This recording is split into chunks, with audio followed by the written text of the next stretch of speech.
Om Shanti, good morning. आज की ही मुरली revise करेंगे, संडे की मुरली। और आज की जो मुरली है ये 1985 की लास्ट मुरली भी है। इट मीन्स कि अगले संडे से हमारी 1986 की मुरली शुरू होगी। तो आज पूरे दिन एक तो हमें आज की ही मुरली रिवाइज़ करनी है, प्लस 1985 की जो भी मुरलियाँ हमने कवर की हैं अभी तक, उनको भी रिवीजन करने की कोशिश इंडिविजुअली, पर्सनली करनी है। और क्यों करनी है? क्योंकि बार-बार हम ये कहते हैं कि हमें ये पता होना चाहिए हम क्यों कर रहे हैं। तो इसके लिए बहुत अच्छा लिखा हुआ है। आपको एक बात ये भी पता होगी कि 1985 में टोटल मुरलियाँ हमने कितनी पढ़ी हैं? तो करीब 43 अव्यक्त मुरलियाँ थीं, जो हमने पढ़ी हैं शुरू से। आपको थोड़ा टाइटल देख के शायद याद आ जाएगा। ये सारी मुरलियाँ हमने इस साल में पढ़ी हैं। राइट? विशाल बुद्धि की निशानियाँ, ये है हमारी आज की मुरली, जो कि लास्ट मुरली है। लेकिन हम ये देख लेते हैं कि इन मुरलियों का क्या महत्व था, खास तौर से 1985 की मुरली का।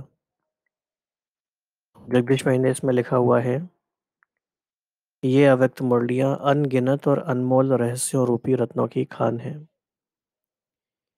ये नई प्रेरणाएँ, नया दृष्टिकोण और नए ज्ञान बिंदु उपलब्ध होते हैं। तो क्या आपको मिलता है मुरली से? न्यू इंस्पिरेशन, न्यू आउटलुक और नए-नए ज्ञान के पॉइंट्स। इसके अलावा एक बात इन्होंने कहा कि परमात्मा की विशेषता ये है कि वे किसी एक विषय पर भी हर बार तत्क्षण ही नए, उच्च और प्रेरणादायक महावाक्य उच्चारण करते हैं। मतलब आपको एक ही विषय पर हर बार नई-नई बातें सुनने को मिलती हैं मुरलिया के माध्यम से। तो एक नया चिंतन, नया उद्बोधन और नई युक्ति उपलब्ध होती रहती है। भले ही प्रॉब्लम हमारी सेम हो, इश्यू हमारा सेम हो, लेकिन उसके बारे में नई-नई युक्तियाँ बाबा बताते रहते हैं कि कैसे करना है। इस साल की मुरलियों में खास बात ये थी कि बाबा ने सतयुग अथवा स्वर्ग युग के बारे में भी कुछ विस्तृत वर्णन किया है, तो ये भी काफ़ी इंटरेस्टिंग है। दिव्य गुणों, नैतिक मूल्यों अथवा धारणाओं के नए तरीके से महत्व दर्शाया गया है। न्यू एम्फेसिस है इन बातों पर। और जो स्नेह हमारा मर्ज्ड रहता है, उसको इमर्ज करने की बातें भी कही गई हैं। तो इनको पढ़ने से आज के दूषित वातावरण में दूसरे की कमियों को न देख, स्वयं में इन गुणों को धारण करने के लिए मन सहज ही और स्वतः ही तैयार हो जाता है। तो ये इन मुरलियों को पढ़ने से फ़ायदा है। और क्या है, इस साल की मुरलियों में संकल्पों को सफल करने की विधि का भी उल्लेख किया गया है। मनसा सेवा जैसे सूक्ष्म विषयों पर भी स्पष्ट रूप से समझाया गया है। और इस तरह समझाया गया है कि हम दूर बैठे हुए भी आत्माओं को शांति और शीतलता देने की सेवा कर सकें। इससे बढ़कर और क्या सिद्धि हो सकती है? और अभी वर्तमान समय देखा जाए तो हमें इन्हीं तरह की शक्तियों की आवश्यकता है। तो कुल मिला के बात ये है कि इन वाणियों में आत्मा के बहुमुखी विकास के लिए प्रचुर सामग्री है और इसमें विशेष आत्माओं के कर्तव्यों का भी वर्णन है कि विशेष आत्माओं को करना क्या है। So the final statement is that कि ये वाणियाँ आत्मा के लिए शक्तिप्रद हैं, स्वास्थ्यप्रद हैं, प्रकाशप्रद, शांतिप्रद, आनंदप्रद और सर्व लाभप्रद वरदान की तरह हैं, जिन्हें बार-बार पढ़ने को मन करता है। तो आज का दिन हमारे पास है। आज की मुरली भी हम रिवाइज़ करें और 1985 की भी पिछली सारी हम मुरली रिवाइज़ करें। तो इससे हमें ये पता चलेगा कि हमारी स्टडी कितनी सिस्टमैटिक रही है और हम कितना रिकॉल कर पाते हैं। अगर हमें कोई बात याद ही नहीं है, तो उससे हम अप्लाई भी कैसे करेंगे? तो आज की मुरली को हम पढ़ते हैं। तो इसका टाइटल है विशाल बुद्धि की निशानी क्या है? एक है विशाल दिल, एक है विशाल बुद्धि, दोनों बातों में फ़र्क है। लेकिन बाबा ने इस मुरली में आते ही सबसे पहले याद दिलाया कि ये जो समय है, संगम युग का, ये बहुत ही वरदानी समय है और बहुत इम्पोर्टेंट समय है। तो हमें हर समय ये स्मृति में रहना चाहिए पूरे दिन भर हमें इमर्ज स्मृति में रहना चाहिए कि this is very important time right now. तो पहली है बात समय की अवेयरनेस। दूसरी बात बाबा ने बताया कि ये याद करो कि तुम कौन हो, और ये भी याद करो कि जो तुम्हारे सामने बाप है वो कौन है। तो समय की अवेयरनेस, स्वयं की अवेयरनेस और परमात्मा की अवेयरनेस, 3 बातें एटलीस्ट ये। चौथी बात बाबा ने कहा कि आने वाली दुनिया की अवेयरनेस, कौन सी दुनिया आने वाली है। तो आज की मुरली का लर्निंग आउटकम क्या है कि हमें हमारी अवेयरनेस बढ़ेगी इन सारी चीज़ों में। तो संगम युग का समय ही ऐसा समय है जिसको रूहानी मिलन का वरदान मिला हुआ है।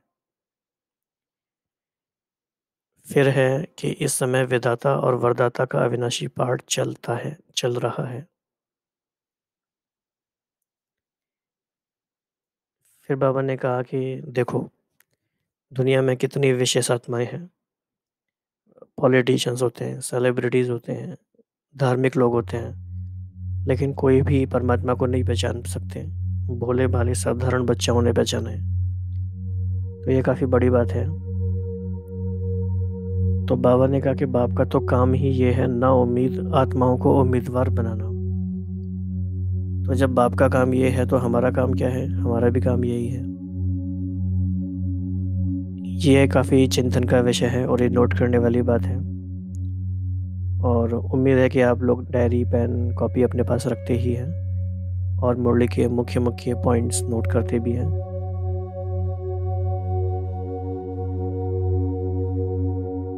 तो इसमें मनन करना पड़ेगा कि ना उम्मीदवार आत्माओं को उम्मीदवार कैसे बनाना है। सिंपल ऐसे नहीं कहना है कि बाबा का ज्ञान देके, सोचना है डीपली कैसे।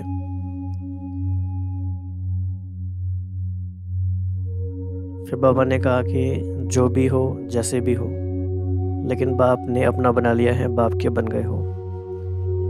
बाबा ने एक बहुत गहरी बात कही, बड़े ध्यान से समझने की बात है। दुनिया में कितने भी बुद्धिमान आत्माएं हैं, लेकिन अभी तक वो अपना परखने में ही समय समाप्त कर रहे हैं। This is very important line, क्योंकि समय लिमिटेड है। ये कोई अनलिमिटेड चलने वाली चीज़ नहीं है कि ये सेल लगी रही है, ऐसा नहीं है। ये लिमिटेड टाइम के लिए है और धीरे धीरे समय समाप्त हो रहा है। काउंट डाउन टाइमर लगा हुआ है। जैसे जैसे हर एक दिन आगे बढ़ रहा है, एक एक घंटा निकलता जा रहा है, एक एक मिनट निकलता जा रहा है, ये सब समय ख़त्म हो रहा है, अभी आएगा नहीं। तो परखने में ही वो समय समाप्त कर रहे हैं। और बाबा ने कहा लेकिन आप बच्चे कहते हो कि हमने पा लिया। ये बात ठीक है, हमने पा लिया है, लेकिन फिर भी हमें भी अपने आप को बार बार याद दिलाना है कि हम अपना समय किस चीज़ में समाप्त कर रहे हैं। समाप्त हो रहा है या सफल हो रहा है। हर घंटे की चेकिंग ज़रूरी है। घंटे से भी ज़्यादा 5-5 मिनट की चेकिंग भी ज़रूरी है। 5 मिनट भी बातों में गए, किसी भी चीज़ में गए, तो बार बार चेकिंग क्यों गए।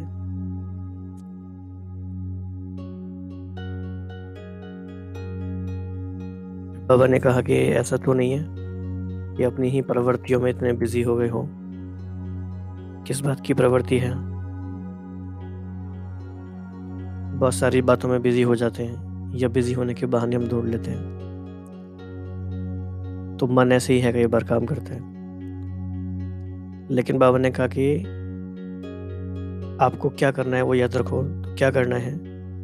विशाल दिल, विशाल उमंग और विशाल रूप की तैयारियां करो। तो विशाल बुद्धि की क्या निशानियां हैं? तो हर सेवा में हर समय नवीनता भरना, ये है विशाल बुद्धि की निशानी। तो ये आज की मुरली का मेन पॉइंट है, हर सेवा में हर समय नवीनता भरना। फिर बाबा ने बड़ा इंटरेस्टिंग बात कही कि मनन करो कि क्या नवीनता लानी है, यानी कि इस पर रिफ्लेक्शन करना पड़ेगा, तब समझ में आएगा कि हम जो भी करते हैं उसमें नवीनता क्या लेकर आनी है। बाबा ने एक बहुत अच्छी बात कही जो आजकल के लिए बहुत ज़्यादा रेलेवेंट है। बाबा ने कहा कि देखो इस समय ना भय का माहौल है पूरी दुनिया में। ये बाबा ने 85 में कहा था। 85 में भी काफ़ी सारी ऐसी बातें हुई थी। एंटी सिख राइट्स हुए थे दिल्ली में, एल्सवेयर। बहुत टेररिज्म की भी बात थी, तो बहुत सारी वायलेंस उस समय भी थी। तो बाबा कह रहे थे कि जब भय का माहौल है तो ऐसे माहौल में क्या करेंगे। ऐसे माहौल में खुशी की, उमंग उत्साह की लहर लेकर आओ। ये एक बहुत गहरी सेवा का पॉइंट है। और क्या खुशी बढ़नी है कि गोल्डन एज आने वाली है, क्योंकि ना उम्मीद हो गए हैं ना अभी कि कितना कितना भय का माहौल है, क्या होगा दुनिया का, क्या होने वाला है। तो भय के माहौल में उम्मीद लेकर आनी है, श्रेष्ठ भविष्य की उम्मीद पैदा करो। तो ये बहुत की सेंटेंसेस हैं आज की मुरली से। खुशी की, उमंग उत्साह की लहर, गोल्डन एज आने वाली है और श्रेष्ठ भविष्य की उम्मीद पैदा करो। फिर बाबा ने कहा कि एवर रेडी आत्माएं अगर आप होंगे तो औरों को भी एवर रेडी बना सकेंगे। खुद एवर रेडी होंगे तो औरों को बना सकेंगे। फिर आपका जीवन जीने का तरीका ऐसा हो कि आपका जीवन ही टीचर बन जाए, आपके जीवन को देख के ही लोग पाठ पढ़ लें। तो ये कुछ मुख्य बातें थीं। अब आज की मुरली में थोड़ा आगे चलेंगे।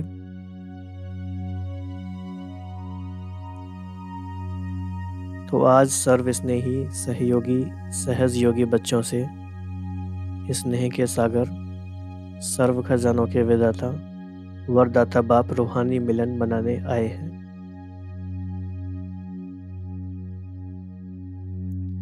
यह रूहानी स्नेह का मिलन अर्थात रूहों का मिलन विचित्र मिलन है।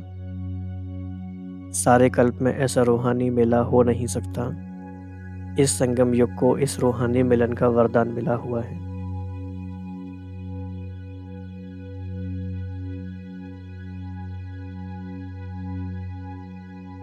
इस वरदानी समय पर वरदाता बाप द्वारा वरदानी बच्चे इस अविनाशी वरदान को प्राप्त करते हैं। बाप का भी विदाता और वरदाता का अविनाशी पाठ इस समय चलता है।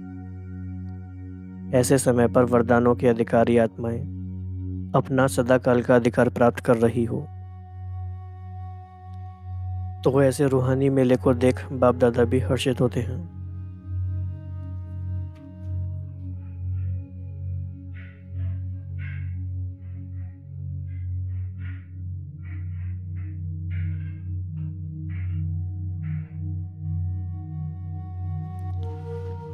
तो बाप दादा देख रहे हैं कि ऐसी श्रेष्ठ प्राप्ति करने वाले कैसे भोले साधारण आत्माएं विश्व के आगे निमित्त बनी हैं। क्योंकि सभी लोग राज्य विद्या, साइंस की विद्या, अल्पकाल के राज्य अधिकार व धर्म नेता का अधिकार, इसी को ही आज की दुनिया में विशेष आत्माएं मानते हैं। लेकिन बाप दादा कौन सी विशेषता देखते हैं। तो ये काफ़ी इंटरेस्टिंग बात है कि बाबा की लिस्ट में कौन विशेष आत्माएं हैं और दुनिया की नज़र में कौन विशेष आत्माएं हैं। लेकिन आप देख रहे हैं कि लॉकडाउन के समय में तो सभी बराबर हो गए हैं, कोई विशेष आत्मा नहीं है। राइट। तो एक तरह से इक्वलाइजर है ये कोरोना वायरस। तो बाप दादा कौन सी विशेषता देखते हैं। सबसे पहले अपने आप को और बाप को जानने की विशेषता, जो अब ब्राह्मण बच्चों में है वह किसी भी नामी ग्रामी आत्मा में नहीं है। तो दो विशेषताएं हैं, अपने आप को जानने की और बाप को जानने की। इसीलिए भोले साधारण होते हुए वरदाता से वरदान ले जन्म जन्म के लिए विशेष पूज्य आत्माएं बन जाते हैं। जो आज की नामी ग्रामी आत्माएं हैं वह भी पूज्य आत्माओं के आगे नमन वंदन करती हैं। ये बहुत इंटरेस्टिंग सीन होता है कि आज कितनी भी बड़ी से बड़ी सेलिब्रिटीज़ हों, बड़े से बड़े पॉलिटिशियन हों, लेकिन जब वो देवी देवताओं के आगे जाते हैं मंदिरों में तो बहुत ही विधि पूर्वक, श्रद्धा पूर्वक नमन वंदन करते हैं। तो ये बहुत डीप सीक्रेट्स हैं, समझने वाली बातें हैं। तो ऐसी विशेष आत्माएं बन गए, ऐसा रूहानी नशा अनुभव करते हो, तो ऐसी स्थितियों में अपने आप को स्थित करना है। तो ना उम्मीदवार आत्माओं को उम्मीदवार बनाना, यही बाप की विशेषता है। ये भी कितनी बड़ी बात है। बाबा ने हम आत्माओं को, जो कि बिल्कुल ना उम्मीद आत्माएं थीं, उनको कहाँ से कहाँ पहुँचाया। तो बाप दादा वतन में भी बच्चों को देख मुस्कुरा रहे थे। अगर किसी भी अनजान आत्मा को कहो कि यह सारी सभा विश्व के राज्याधिकारी आत्माओं की है तो मानेंगे? आश्चर्यवत हो जाएंगे। दूसरे तो आश्चर्यवत हो ही जाएंगे, लेकिन अभी हमारा प्रश्न ये है अपने आप से कि हम में से कितने लोग मानते हैं कि हम सब विश्व राज्याधिकारी बनने वाली आत्माएं हैं। तो हम सबको ये आश्चर्य लगेगा भी, तो बाकी लोगों को तो लगेगा ही। तो इंटरेस्टिंग पॉइंट है ये भी। तो लेकिन बाप दादा जानते हैं कि बाप को दिल के स्नेह, दिल की श्रेष्ठ भावना वाली आत्माएं प्रिय हैं। दिल का स्नेह ही श्रेष्ठ प्राप्ति कराने का मूल आधार है। ये भी काफ़ी बड़ी बात है और ये अनुभव करने की बात है। दिल का स्नेह होता है तो सब कुछ हो जाता है। तो दिल का स्नेह दूर दूर से मधुबन निवासी बनाता है। दिलाराम बाप को पसंद ही दिल का स्नेह है, इसीलिए जो भी हो, जैसे भी हो, लेकिन परमात्मा को पसंद हो, इसीलिए अपना बना लिया।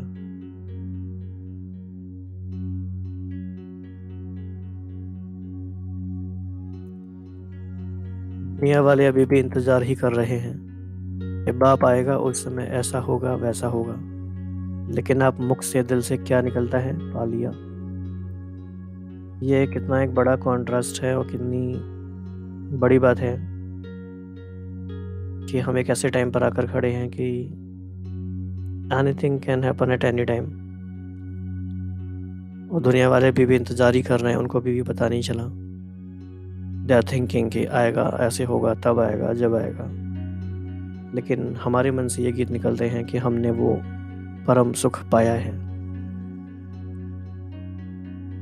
तो आप संपन्न बन गए और वह बुद्धिवान अभी तक परखने में समय समाप्त कर रहे हैं। तो ये एक रहम की बात भी है उनके लिए। इसीलिए कहा गया है कि भोलेनाथ बाप है। पहचानने की विशेषता ने विशेष आत्मा बना दिया। पहचान लिया, प्राप्त कर लिया, अब आगे क्या करना है।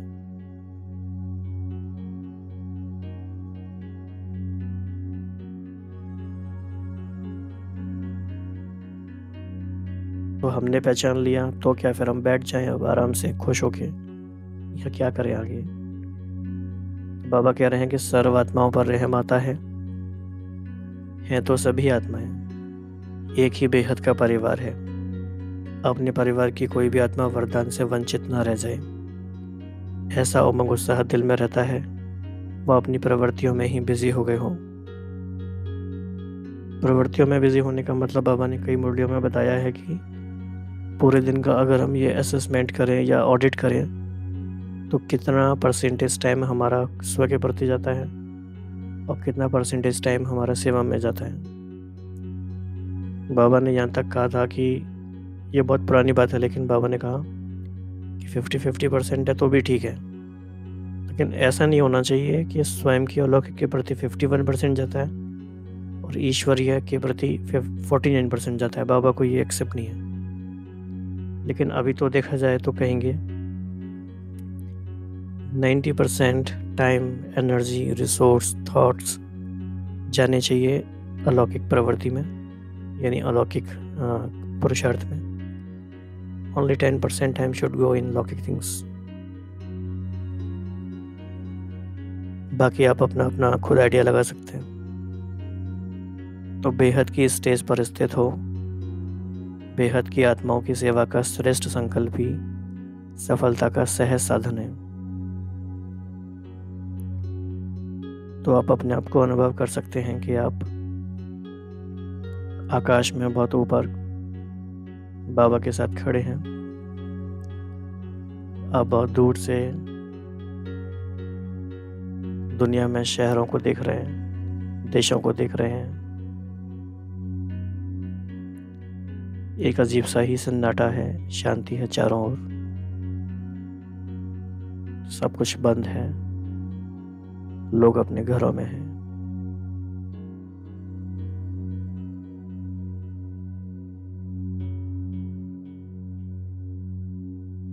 और आप संकल्प कर रहे हो कि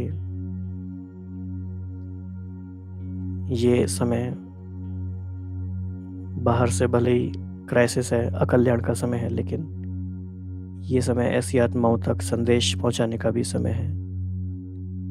तो क्या हम ऐसी नवीनता करें कि सभी आत्माओं तक संदेश पहुंच जाए। ओके, तो अभी सेवा की गोल्डन जुबली मना रहे हो ना, उसके लिए विशाल प्रोग्राम बनाए हैं। जितना विशाल प्रोग्राम बनाया है उतना ही विशाल दिल, विशाल उमंग, उत्साह, उमंग और विशाल रूप की तैयारियां की हैं। या यही सोचते हो कि भाषण करने को मिलेगा तो कर लेंगे, निमंत्रण बांटने को मिलेगा तो बांट लेंगे, यही तैयारियां की हैं। इसी को विशाल तैयारी कहा जाता है। तो बाबा कई बार हमारे क्लास भी लेते हैं ऐसे। क्या है तैयारी का मतलब? जो ड्यूटी मिली वह पूरी कर लेना, इसको ही विशाल उमंग नहीं कहा जाता, नहीं कहा जाता, राइट। ड्यूटी बजाना यह आज्ञाकारी बनने की निशानी तो है, लेकिन बेहद की विशाल बुद्धि, विशाल उमंग, उत्साह सिर्फ इसको नहीं कहा जाता। तो एक तरह से आज की मुरली उन सारे स्टूडेंट्स के लिए एक चैलेंज भी है जो समझते हैं कि हम अच्छे स्टूडेंट हैं, एक्टिव स्टूडेंट हैं, और हम कुछ सेवा में कंट्रीब्यूट करना चाहते हैं मीनिंगफुली। तो बाबा उनको एक तरह से ओपन चैलेंज कर रहे हैं, और वही सुन रहे हैं तो वो एक्सेप्ट भी करेंगे और सोचेंगे भी कि हमें क्या करना है। तो विशालता की निशानी ये है कि हर समय अपनी मिली हुई ड्यूटी में, सेवा में नवीनता लाना, चाहे भोजन खिलाने की, चाहे भाषण करने की ड्यूटी हो, लेकिन हर सेवा में हर समय नवीनता भरना, इसको कहा जाता है विशालता।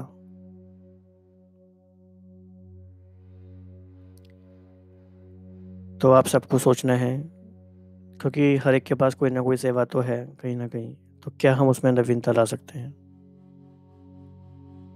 तो जो 1 वर्ष पहले किया उसमें कोई ना कोई रूहानियत की एडिशन जरूर हो।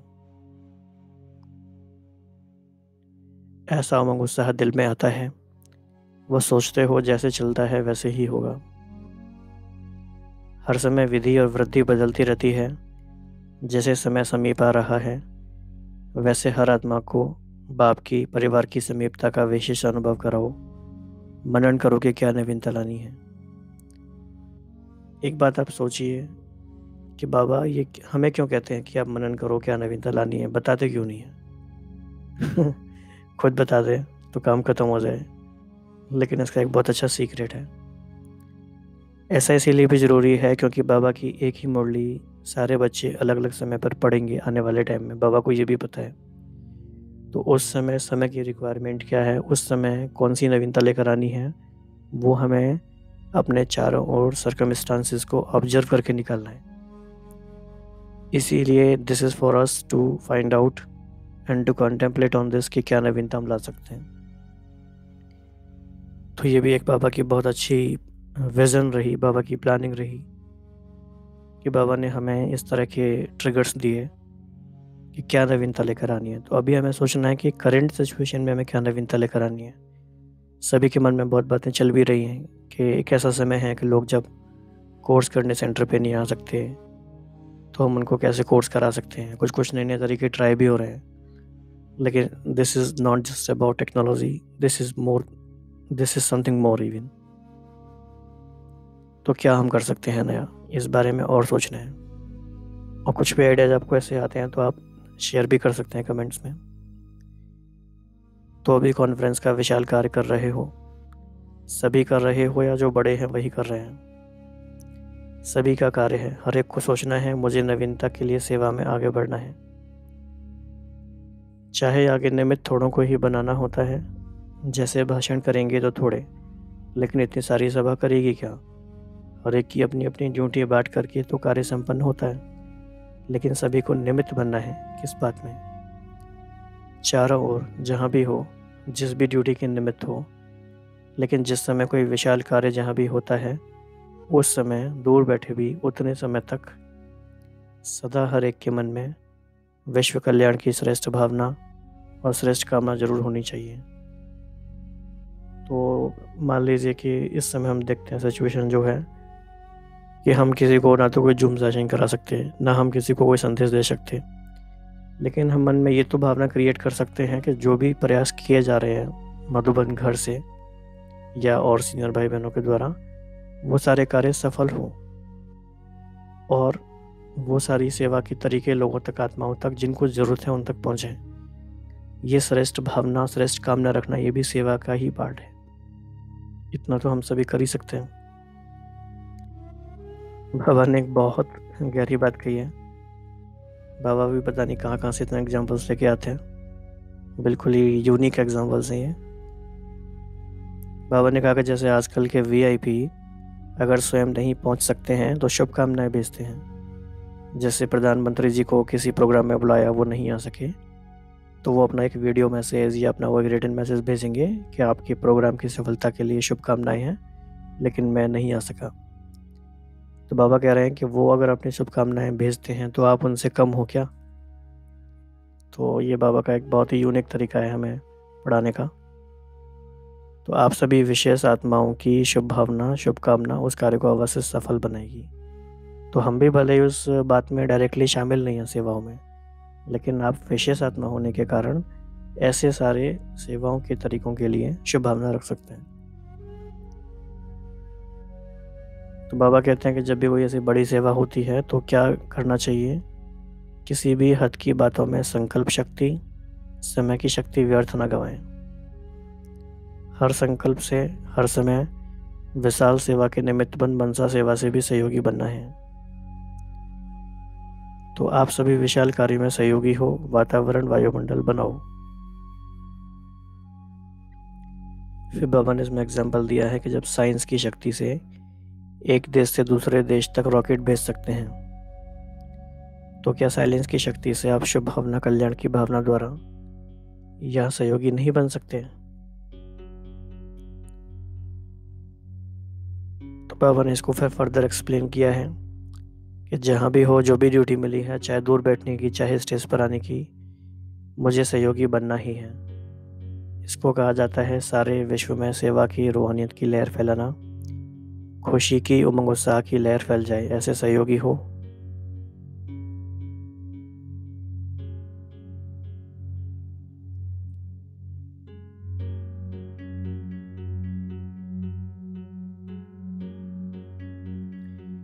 तो कौन सी खबर फैल जाए? तो चारों ओर गोल्डन एज आने वाली है, इस खुशी की लहर फैल जाए।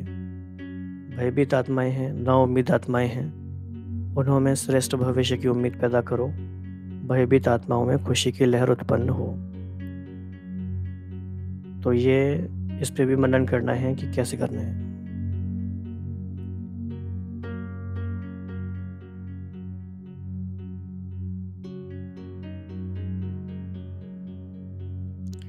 फिर बाबा ने कहा कि मोहब्बत से मेहनत करो।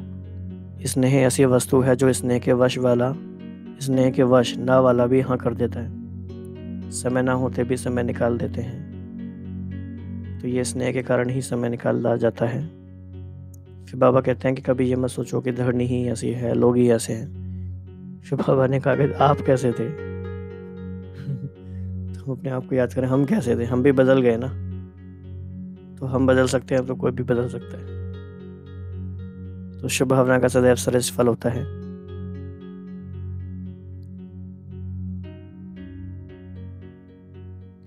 उसके बाद बाबा ने डिफरेंट ग्रुप से बीच में बात की। फिर बाबा ने कहा कि लोग बहुत भयभीत है ना, ऐसी आत्माओं को रूहानी खुशी की लहर हो जो वह समझें कि यह फरिश्ता बन शुभ संदेश देने के निमित्त बनी हुई आत्माएं हैं। तो एंजेलिक स्टेज से हमें सेवा करनी है, बहुत ज़्यादा बातों में नहीं जाना है। फिर बाबा ने एक अच्छा पॉइंट कहा कि नवीनता के भी नंबर मिलेंगे। अच्छा, फिर फाइनली याद प्यार, सदा स्वराज्य विश्व राज्य के अधिकारी आत्माओं को, सदा बेहद की सेवा में, बेहद की वृत्ति में रहने वाली आत्माओं को, दिल विशाल, सदा विशाल बुद्धि, विशाल उमंग उत्साह में रहने वाली विशेष आत्माओं को, सदा स्वयं को हर सेवा के निमित्त जान निर्माण करने वाले सदा श्रेष्ठ और बाप समान सेवा में सफलता को पाने वाले ऐसी रूहानी आत्माओं को रूहानी बाप की याद, प्यार और नमस्ते। हम बच्चों की भी रूहानी बाप को धन्यवाद और नमस्ते। इसके अलावा बाबा ने कुमारियों से मुलाकात की। तो बाबा ने पूछा कि अपने आप को श्रेष्ठ और पूज्य आत्मा समझते हो? फिर बाबा ने कहा उनको एवर रेडी रहने के लिए और कहा कि एवर रेडी आत्माएं औरों को भी एवर रेडी बना देती हैं। फिर बाबा ने कहा कि इस ज्ञान की पढ़ाई में भी नंबर लिया है। फिर इसके लिए क्या करना है कि सदा विशेषता यह दिखाओ कि बोलो कम लेकिन जिसके भी सामने जाओ वह आपके जीवन से पाठ पढ़ ले, आपके जीवन ही टीचर बन जाए। जैसे गांधी जी से किसी ने पूछा था कि what is your message for other people, आपका संदेश क्या है? तो गांधी जी ने कहा कि मेरा जीवन ही मेरा संदेश है। तो इस तरह से हम भी सोच सकते हैं, बाबा ने यही कहा। तो लक्ष्य रखो कि जीवन द्वारा किसी को बाप का बनाना है। आजकल सुनने की रुचि नहीं रखते, देखने की रुचि रखते हैं। इसके लिए बाबा ने एक और बहुत अच्छा एग्जाम्पल दिया। तो बाबा के एग्जाम्पल्स में ही आप खो जाएं तो भी बहुत इजीली आपको आनंद आएगा। बाबा ने कहा कि देखो ज़्यादा अच्छा क्या लगता है, टीवी या रेडियो? Obviously TV. क्यों? क्योंकि रेडियो में सिर्फ आवाज़ आती है या नहीं सुनते हैं, टीवी में हम देखते भी हैं। तो बाबा कहना चाह रहे हैं कि आप रेडियो हो या टीवी हो। अगर आप सिर्फ सुनाते हो ज्ञान और जीवन से दिखाते नहीं तो आप रेडियो हो गए, और आप दिखाते भी हो जीवन से सुनाने के साथ साथ तो आप टीवी हो गए। तो सुनने से देखना ज़्यादा पसंद करते हैं, तो आपके जीवन में भी देखने चाहते हैं कैसे चलते हैं, कैसे उठते हैं, कैसे रूहानी दृष्टि रखते हैं। ऐसा लक्ष्य रखो। अगर देखा जाए तो इसका कनेक्शन एक और बहुत गहरी बात से है। बाबा ने कहा था कि 16 कला संपूर्ण का मतलब है हर कर्म कला के रूप में करना। उसमें ये सारी बातें आती हैं, कैसे चलते हैं, कैसे उठते हैं, कैसे देखते हैं। इसे कहा जाता है 16 कला संपूर्ण। और आज का वरदान है बालक और मालिकपन की समानता द्वारा सर्व खजानों में संपन्न भव। जैसे बालकपन का नशा सभी में है, ऐसे बालक सो मालिक अर्थात बाप समान संपन्न स्थिति का अनुभव करो। मालिकपन की विशेषता है जितना ही मालिक उतना ही विश्व सेवाधारी के संस्कार सदा इमर्ज रूप में रहें। मालिकपन का नशा और विश्व सेवाधारी का नशा समान रूप में हो तब कहेंगे बाप समान। बालक और मालिक दोनों स्वरूप सदा ही प्रत्यक्ष कर्म में आ जाए, तब बाप समान सर्व खजानों से संपन्न स्थिति का अनुभव कर सकेंगे। स्लोगन है ज्ञान के अखोट खजानों के अधिकारी बनो तो अधीनता समाप्त हो जाएगी। काफ़ी इनडायरेक्ट सा ये स्लोगन है, इस पे थोड़ा विचार करेंगे तो इसका और गहरा मीनिंग सामने आएगा। और एक इम्पॉर्टेंट इन्फॉर्मेशन कि आज अंतर्राष्ट्रीय योग तीसरा रविवार है। तो शाम को, वैसे तो आज सभी करते ही हैं 6:30 से 7:30 डेली, लेकिन आज विशेष रूप से इंटरनेशनल योगा और इंटरनेशनल रिक्वायरमेंट भी है। तो मैं आत्मा बीज रूप बाबा के साथ कंबाइंड हूँ। तो बीज रूप आपको याद आ गया ना, हमने कल परसों रिवाइज किया था। बीज रूप माना सब कुछ समेटा हुआ है, सारा विस्तार हमने समाप्त कर दिया है। तो मैं सर्व शक्तियों से संपन्न मास्टर ज्ञान सूर्य हूँ। मुझसे सर्व शक्तियों की किरणें निकलकर चारों ओर फैल रही हैं। तो ये हमें शाम को भी अभ्यास करना है।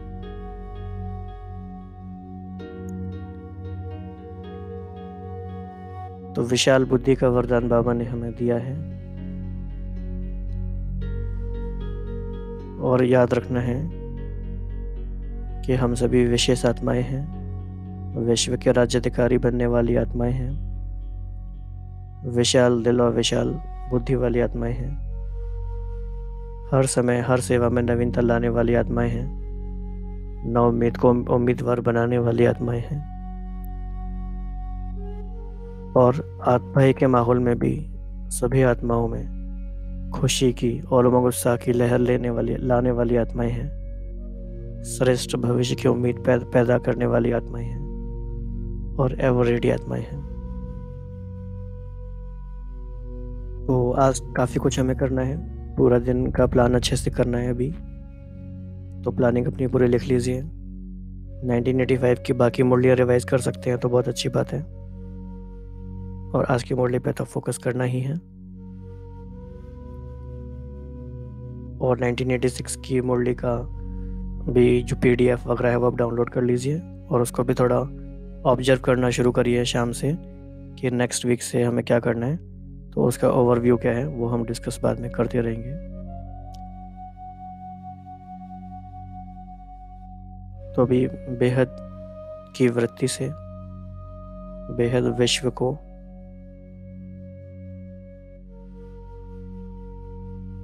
ज्ञान सूर्य बनकर, मास्टर ज्ञान सूर्य बनकर शक्तियों की प्रकाश देते रहेंगे। ओम शांति।